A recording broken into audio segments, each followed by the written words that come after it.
Hi, so I am doing another one of the walks with Lottie. I had a nice email the other day after sending out one of the newsletters, and somebody said, I hope you're going to bring back the walks with Lottie because they were a good listen. So thank you very much for that.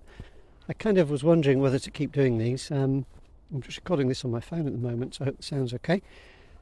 But yeah, little ramble while I ramble.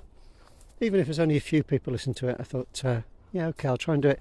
I can see on my phone here that I recorded one back in November, and as you know, things went a bit pear-shaped in November, and I sort of injured well, I thought it was my shoulder, but turned out to be a trapped nerve in my neck, which is rather painful. So everything went out the window for quite a while, but almost completely better now.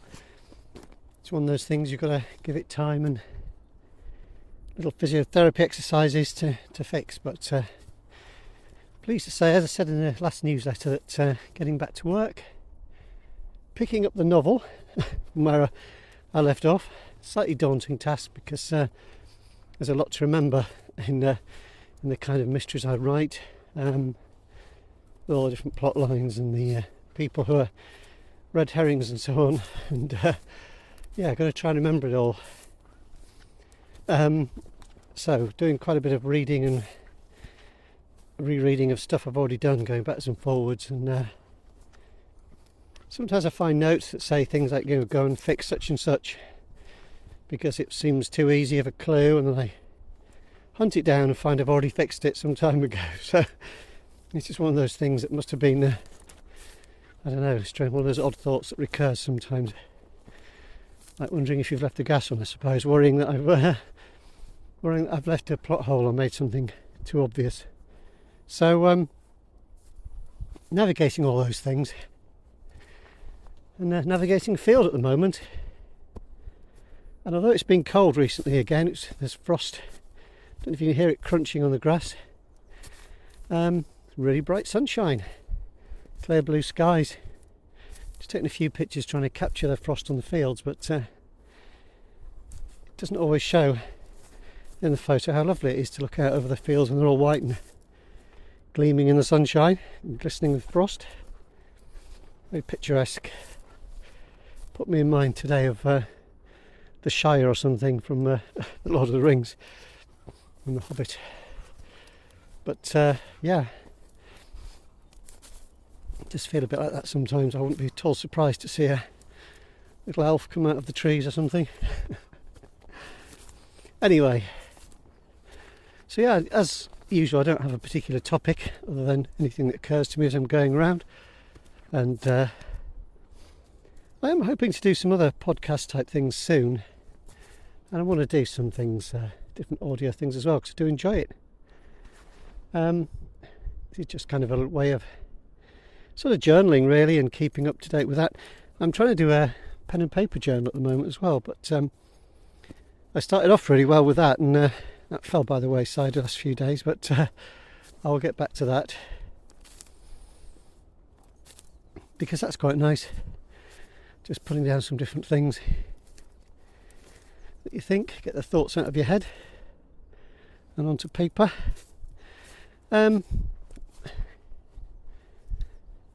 It's interesting. Somebody asked me the other day, thinking about writing and how it all works, because you do get kind of a bit obsessed with it after a while when this is your kind of not just your job, but your kind of way of life really.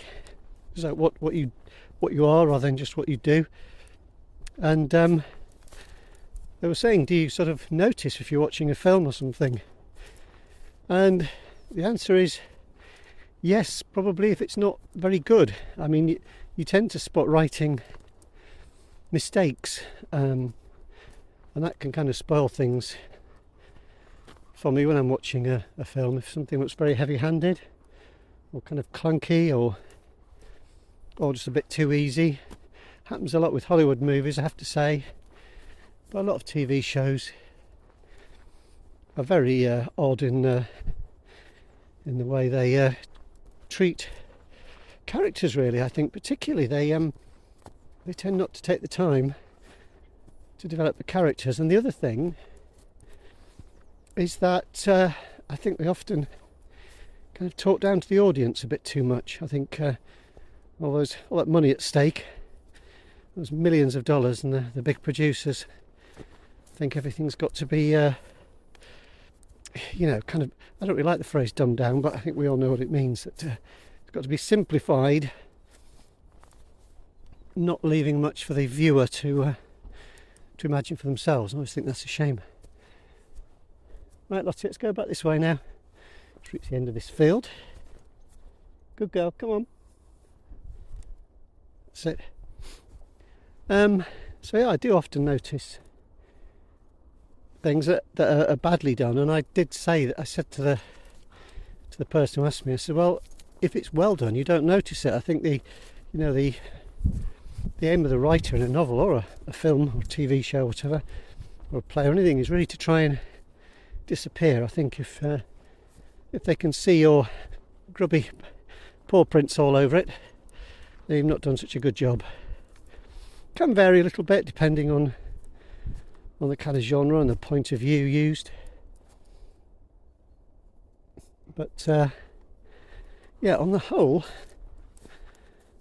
you try and disappear. And if I come away thinking, oh, that was a really great film or whatever, then that usually means it's been well written. I think people talk about the actors a lot and the directors, but actually, if the work hasn't been done into the foundations, of a really good solid script, then I think it's probably hard to get the story out of it. But occasionally I notice really good things as well. I was really pleased that there's a TV series, sort of northern noir, set in Yorkshire, called Happy Valley, which is quite popular, and I didn't watch it when it first came out, but because people are making a big deal of this new series, the third series has just come out, just this month I believe it started, I thought, well, I'll go back and give it a go. So I went back to the first one, because the wonderful thing about streaming is it was all there. So I went back to the first series, Sue and I, and watched it, and I thought it was really good, actually. I thought it was well written. We're now still on the second series, which I'm not quite so keen on.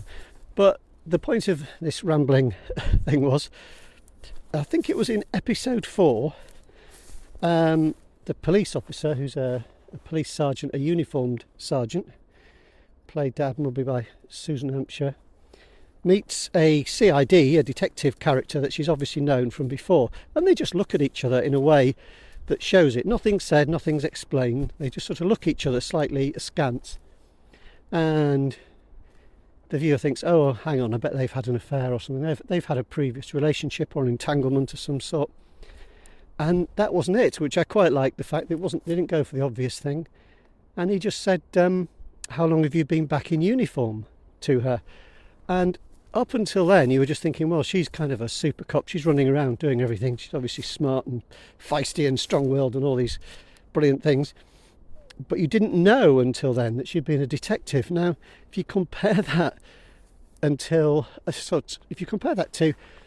a lot of things where we see the first bit is all about how, the disgraced person, drops out of the FBI or the detective or what, loses their detective badge or whatever. It's kind of very heavy-handed, and it's done all at the beginning, and it's all kind of the point's rather laboured. There was a sort of RAF transport plane coming into view. You might be able to hear it. They come very low around here, sometimes low enough to rattle the windows right over our house. This one was here earlier, so I think maybe doing some circuits. It's a nice clear day. Guess he's practicing. It's one of those things with the big 4 propellers. Not sure what sort, I'm afraid. Anyway, but you know what I'm saying, that you get the point, very heavily laboured. They think, oh, we've got to set this up right at the beginning. And it wasn't mentioned until 4 of 6 episodes, so really quite a long way through, and all he said was, how long have you been back in uniform? And I don't know if there was some clue before then that I'd missed, but I was really surprised, and I just clapped my hands and I just thought, bravo, that is really well done. I didn't need a whole load of backstory shoving on me at the beginning, what we often call an info dump. I didn't need all that, and I'm glad it wasn't there. I'm glad it just came in bit by bit. And then in my mind, I put it all together. I put together her behaviour and the various things she's been through. And I knew why she'd left being a detective. It was obvious, really, because I knew various other backstory elements by then. And so all I needed was that little sentence, and the rest came together. So, you know, sometimes you see really good writing and you just think, oh, that's fantastic. I also sometimes smile when I hear some really nice dialogue, particularly if I don't quite understand the way that they're talking to each other. So, you know, if I'm watching something like an American TV detective series, well, there's no way I would know all the acronyms and things that they use, but of course they would use them. And I quite like working them out for myself. You know, I'm thinking of things like the Bosch series that was on Amazon, based on Michael Connelly's books. There's lots of kind of cop speak, to put it in that way, in there, and that's, you know, rings true to me. I don't know, an American person might have a different ear for that, but it made the characters seem believable as detectives and so on, and the way people discuss things. It didn't matter that I didn't really understand the ins and outs of you know, who's going to be chief of police or mayor of the city or whatever, so long as it makes sense to them and they're talking in a way that's true to their characters, then I think that really helps to build the atmosphere. So all this idea of over-explaining things, I try to really avoid that in my books. I sometimes think, oh, well, people won't know what such and such is, and I try just to sort of get around it with minimal sort of stage direction, you know, on my part. I try to keep out of it, so I try and disappear and try and put it in the context of what's going on. So somebody might say something that explains it enough, just enough. I think as long as you've got enough to follow through the story without stopping to scratch your head too much, that's okay. I mean, if it gives you pause for thought for a moment, that's okay, but any more than that, if you're starting to think, well, this is just nonsense, then you know, that's to be avoided. So I hope that's the line that I tried. It's what I kind of go for instinctively, I think. And when I'm doing the kind of editing stage where I go through it all, I'll sometimes root things out as well, and things like overuse of body language and things like that. You know, it should be obvious from what people are saying to each other, the way they're behaving. We don't need to have them scratching their head to know that they're puzzled. We don't have to actually put that in. It should be obvious. I do some of that, of course. I think any novel, well, most novels would have a certain amount of that. I try not to do too much. I do notice it a bit when I'm reading a book, if every sentence uttered, it comes with an accompanying, you know, widening of the eyes or a lifting of the eyebrows or whatever. So yeah, I use those, but I do try to spread them out and keep them sparse, just as much as is needed, really, if it's important. For instance, if somebody says something that is in contradiction to how they might feel, so they might just do the classic thing of saying, I'm fine, when asked how they are. It's the sort of thing that people always do, isn't it? Say, oh yeah, I'm fine, but you know, perhaps we see just if there's something in their body language, or, you know, a lowering of their eyebrows, a furrowing of their brow or something, or a little shake of the head or something, just lets us know that it's not quite all as it should be, not quite as fine as they're making out. Still have a plane somewhere, can't see it though now. Anyway, I digress. Talking about planes, Lottie, come back this way.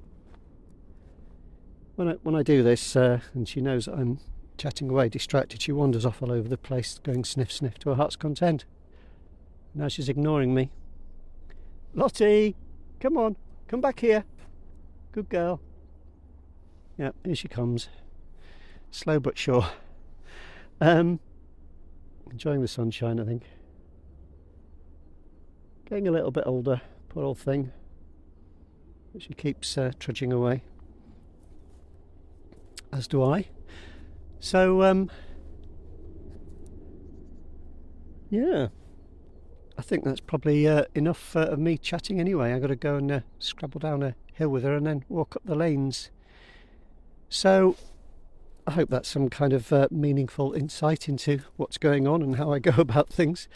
I'd probably repeat myself in some of these, but so be it. I mean, that's just it's just how I work, I guess. A lot of these things are revisited, and yeah, it's getting there. I'll be hopefully updating more with the progress as we get on and the words start to accumulate once more. At the moment, I'm kind of finding my way and adding small numbers of words as I finish bits off. I sometimes leave like placeholder things that there might be a bit of just dialogue that has occurred to me, and I've gone and put it in the right place, and I've got to go and pad it all out and turn it into a proper scene so that something's going on. Yeah, and anyway, thank you very much for listening to my slightly rambling little talk. I hope it's of some value, and if you have questions and things, anything you'd like me to talk about, please do let me know, and then I might be slightly less rambly. But it's nice that it's not windy today, thank goodness. So very still, apart from the distant rumbling of military aviation going on somewhere. Very quiet. Okay, well, take care. Happy reading. Big thank you to everyone who sent me a mug of tea via the coffee.com button on the site. And I will talk to you again soon. Bye.